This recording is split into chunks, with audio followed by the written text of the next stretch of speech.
दोस्तों, आज के वीडियो में आपको बताऊंगा कि अगर आपको पावर पॉइंट में अगर किसी भी एरो को ड्रा करना है, जैसे कि आप देख रहे हैं कि अगर आपको एरो को अगर ड्रॉ करना हो तो कैसे ड्रॉ करेंगे, इसके बारे में मैं आपको बताऊंगा। जैसे कि आप देख रहे हैं ये एरो ड्रॉ होगा, या इसी तरीके से अगर आप देखें तो इस तरीके का एरो ड्रा हो रहा है, या अगर आप देखें तो कर्व लाइन होगा और वो कर्व जो है आपको ये ड्रॉ हो रहा है। या अगर आप चाह रहे हैं कि कोई टेक्स्ट है और टेक्स्ट का ही मूवमेंट हो, जैसे कि ये हो रहा है थैंक्स फॉर वाचिंग, इस तरीके के अगर आपको एनिमेशन क्रिएट करना है तो ये क्रिएट करना पावर पॉइंट में बहुत ही आसान है। केवल आपको थोड़ा सा बेसिक टिप्स की नॉलेज होनी चाहिए, फिर उसके बाद आप बहुत ही ईजिली जो है किसी भी एरो को ड्रॉ कर सकते हैं। तो मैं स्टार्ट करता हूं और आपको बताता हूं कि ये कैसे हम ये काम करते हैं। इसके लिए मैं एक नया बिल्कुल पावर पॉइंट प्रेजेंटेशन बनाऊंगा और उसमें आपको समझाऊंगा। सबसे पहले आप अपने पावर पॉइंट प्रेजेंटेशन को ओपन करेंगे और उसमें एक ब्लैंक प्रेजेंटेशन मैं ले लेता हूं, क्योंकि मुझे बिल्कुल बेसिक बातें बताना है तो इसलिए मैं ब्लैंक लेता हूं। अब ये जो आपका स्लाइड बना हुआ है ना, आप ऐसा कीजिए कि इसमें से एक बिल्कुल बेसिक जो स्लाइड होता है ना, जो न्यू स्लाइड लिखा हुआ है, ब्लैंक स्लाइड लीजिए और ये पहले वाले स्लाइड को मैं डिलीट कर देता हूं। ठीक है, अब इस स्लाइड में मैं आपको बताऊंगा कि कैसे हम एरो को बनाते हैं, कैसे उसमें मूवमेंट देते हैं वगैरह वगैरह। इसके लिए आप शेप को ले लीजिए। शेप के भीतर आपको एरो दिख रहा है ना, इस एरो को लीजिए और इसको आप अपना जैसे मर्जी ड्रॉ कर दीजिए। अगर आप इसको कंट्रोल शिफ्ट दबा कर करेंगे तो बिल्कुल हॉरिजॉन्टल ड्रॉ हुआ है, लेकिन ये बहुत ही इसकी विड्थ कम है। इसको राइट क्लिक कीजिए। देखिए कि आपको क्या करना है कि आप अपने एरो को सिलेक्ट करेंगे और सिलेक्ट करने के बाद उसके बाद आपको इसको फॉर्मेट करना है। फॉर्मेट करने के लिए क्या कीजिए कि आप इसकी विड्थ को जैसे मैं दे देता हूँ 9। अब इसके कलर को भी आप चेंज कर सकते हैं, तो कलर को चेंज अलग अलग तरीके से कर सकते हैं। सॉलिड कर सकते हैं, सॉलिड अगर फिल कर रहे हैं तो इसका कलर जो है डिफॉल्ट जो दिया है मैं इसको कर देता हूँ रेड। ठीक है, लेकिन अगर आपको इसको डॉटेड बनाना है तो आपको इसको कंपाउंड, अगर आप डबल थिकनेस के साथ दे रहे हैं तो ये ऐसे कर सकते हैं। अगर आप इसको डॉटेड बनाना चाहते हैं तो ऐसे करें, लेकिन ये राउंड शेप में नहीं आ रहा। राउंड शेप के लिए आपको ये फ्लैट आ रहा है तो आपको राउंड लेना होगा। हो गया ना।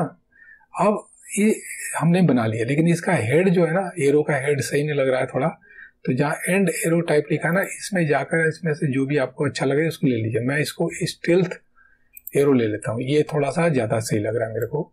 ठीक है, अगर आप चाहें तो ऊपर थोड़ा सा ड्रॉ कर लीजिए जैसा चाहिए, मैंने कर दिया।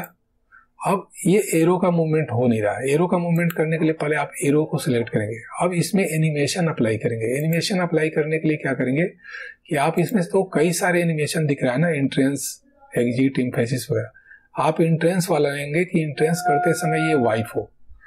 जब आप इसको वाइफ करेंगे ना तो देखिए ऐसे हो रहा है, लेकिन ये इफेक्ट जो ना ये नीचे से ऊपर जाता है बाय डिफॉल्ट। देखिए फ्रॉम बॉटम लिखा हुआ है। अभी सिलेक्ट क्या दिखा रहा है, बॉटम। आपको लेफ्ट से करना होगा, तो लेफ्ट से करेंगे तो आपका एरो मूवमेंट क्या होगा, लेफ्ट टू राइट होगा। लेकिन अगर इसकी स्पीड ज़्यादा अगर आपको लग रही है तो इसकी स्पीड को थोड़ा सा कम कर सकते हैं, जिससे ड्यूरेशन इसकी मैं 1 सेकेंड कर दिया, पहले था 0.5। अब डिले अगर देना चाहते हैं, कुछ डिले के बाद ये रन होना शुरू हो तो आप डिले भी दे सकते हैं जैसे। तो थोड़ा सा स्पीड में और ये कर देता हूँ। अगर आप इसको रन करके देखना चाहते हैं, स्लाइड शो में इसको रन करके देखिए, धीरे धीरे ये आपको क्रिएट हो रहा है। ये तो मैंने पहला टाइप का आपको बताया कि आपको अगर एक एरो बनाना है जो बिल्कुल स्ट्रेट हो, लेकिन अगर उस एरो में किसी तरह का ब्रेक हो किसी तरह का, तो कैसे करेंगे। तो उसके लिए क्या कीजिए कि आप अपना शेप में जाइए और एरो को सिलेक्ट कर लीजिए। और ठीक है, ये एरो जब आपने बनाया ना तो फिर बिल्कुल पहले की तरह ही आपको बाकी काम करना है। उस पर मैं ज़्यादा इम्फेसिस नहीं दूंगा। आपको विड्थ को चेंज कर देना है, 9 कर देता हूँ। और इसका टाइप जो है मैं ये ले लेता हूँ और इसको फिर मैं डॉटेड ही ले लेता हूँ या ऐसे ले लेता हूँ। लेकिन आप इसके बीच में ब्रेक क्रिएट करना चाहते हैं, तो ब्रेक क्रिएट करना चाहते हैं तो राइट क्लिक करेंगे, कनेक्टर टाइप में जाएंगे, स्ट्रेट कनेक्टर की जगह आप लिखेंगे एल्बो कनेक्टर। एल्बो कनेक्टर करने के बाद क्या होगा ना कि ये जो कनेक्टर पॉइंट बनाना है, यहाँ से इसको ऊपर नीचे कर सकते हैं। ऊपर नीचे जैसे चाहे आप कर सकते हैं, जैसे चाहे। तो ये आप कर लेंगे। और कनेक्टर को आप चाहे तो इस तरीके से भी चेंज कर सकते हैं। ये आपको समझ में आ रहा होगा कि मैं क्या कर रहा हूँ। ये थोड़ा सा एक्सपेरिमेंट करना है तो आपको समझ में आ गया कि ये बन गया। और बाकी उसके बाद का जो काम है ना वो इजी है, जो मैंने बताया था वही काम करना है। लेकिन इफेक्ट जो है आपको ऑप्शन में जाकर इसको लेफ्ट टू राइट करना है। अगर आपको राइट टू लेफ्ट करना हो तो एरो का डायरेक्शन भी उस तरीके से होना चाहिए, लेकिन लेफ्ट टू राइट इसलिए ले रहा हूँ। और ड्यूरेशन को आप थोड़ा बढ़ा दीजिए। तो ये दूसरा टाइप हुआ जिसमें आप एरो को बनाना सीखे कि दूसरा कैसे हम वर्क।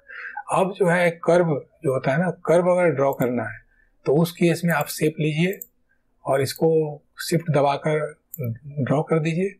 फिर मैं इसकी विड्थ ले लेता हूँ 8 और इसका डॉटेड ले लेता हूँ। और लेकिन अब इसके लिए मुझे क्या करना है कि इसको कर्व बनाना है ना, तो इसका कनेक्टर टाइप में जाइए और कर्व ले लीजिए। अब देखिए ये कर्व करने से क्या होगा।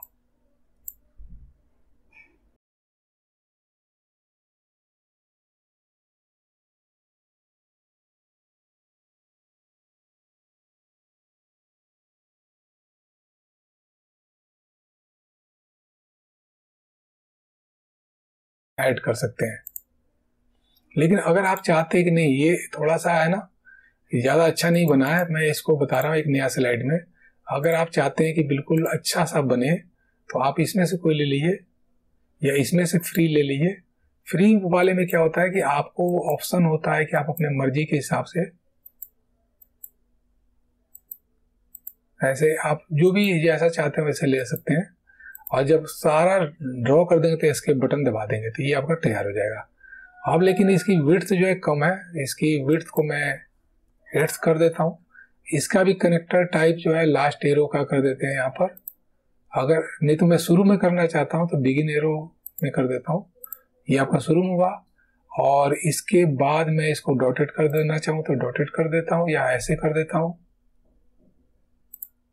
ठीक है, तो ये लेकिन अच्छा नहीं लग रहा है, डॉटेड ही सही है। अब इसका मूवमेंट अगर आप करना चाहते हैं तो एनिमेशन में जाएंगे, देखिए इसको पकड़े रहना है और इफेक्ट में जाएंगे। लेकिन ये जो है ना राइट टू लेफ्ट कर देते हैं, फ्रॉम राइट कर देते हैं। तो ये स्पीड इसकी थोड़ी सी ज़्यादा है तो इसको कम कर देंगे तो ये आपका तैयार हो जाएगा।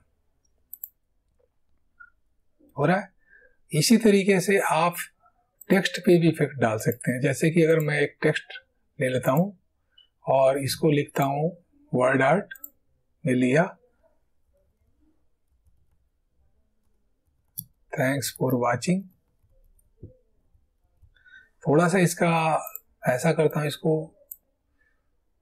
होम पे जाकर इसकी जो है ना साइज थोड़ा सा बढ़ा देता हूँ और इसको बिल्कुल मिडिल में रखना है ना अगर आपको, तो अरेंज में जाना है, अलाइन सेंटर और अलाइन मिडिल कर दीजिएगा तो हॉरिजॉन्टली और वर्टिकली आपको ये कर देगा।